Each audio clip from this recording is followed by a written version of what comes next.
First things first, you want to make sure that you are in photo mode. So head on to the top of the camera and locate the Stills, Movie and SNQ button.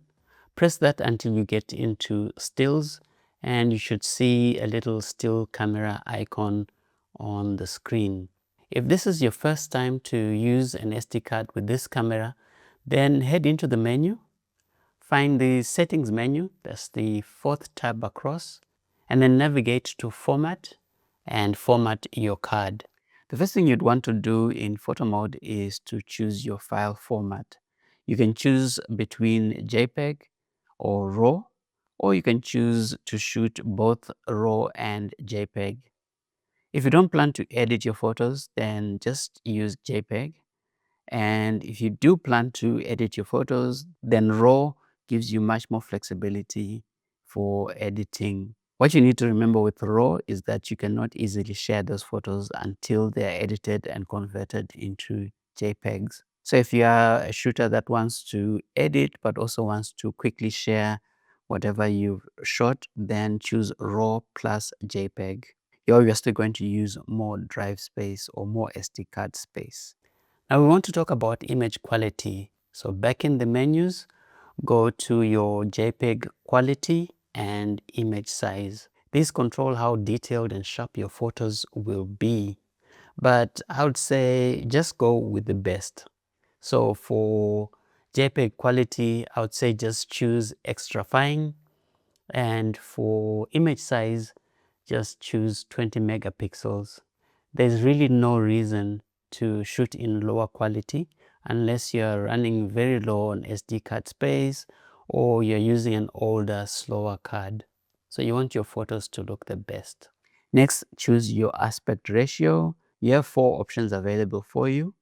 3:2 is standard for photography. 4:3 is common on a lot of displays. 16:9 works well for video thumbnails and if you're going to be using your photos in videos. And the 1:1 square ratio is a popular ratio for social media. Next, we want to look at the drive mode. You can access the drive mode through the quick menu or by using the control wheel. This controls what happens when you press the shutter button and you hold it down. So you can choose from single shooting. That means you just take a photo and it takes one picture, or you can do continuous shooting. If you're shooting action and you don't want to miss some parts of the action, then continuous shooting will help. It takes multiple photos at one go. And you can also have a self timer. This is very useful when you are wanting to take selfies. Next, we want to select a photo shooting mode. And the main modes that are available are intelligent auto, your program, aperture priority, shutter priority, and manual. Intelligent auto is best for the complete beginner. And then you can move on to program mode. This is like auto, but it gives you a little more control while still helping with exposure. The other modes, aperture priority and shutter priority, are a bit more advanced, and get comfortable first before you move on to those. Next up, focus settings. You'll first choose between autofocus and manual focus. Most people and for most applications, autofocus is the way to go. Within autofocus, you have several modes to pick from, but these 3 are the most important. AF single shot, and this is great for still subjects like landscapes or portraits. AF automatic, perfect for unpredictable movers like kids and pets. And then AF continuous, which is ideal for fast action like sports. Finally, let's set our focus area.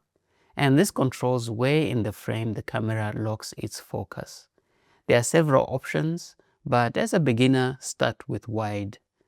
Wide tries to bring as much of the scene into focus as possible. One handy trick is that you can actually just tap the screen to tell the camera exactly where to focus, which makes most of the other options unnecessary for now. You can always experiment with the other options like zone, center, flexible spot, especially if you are doing macro photography where you want to focus on a specific spot. And you might want to play around with tracking.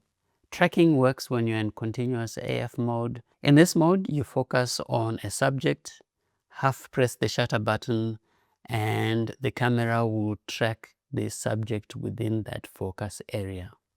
And that's it. We've set up the camera for basic photography. See you on the next one.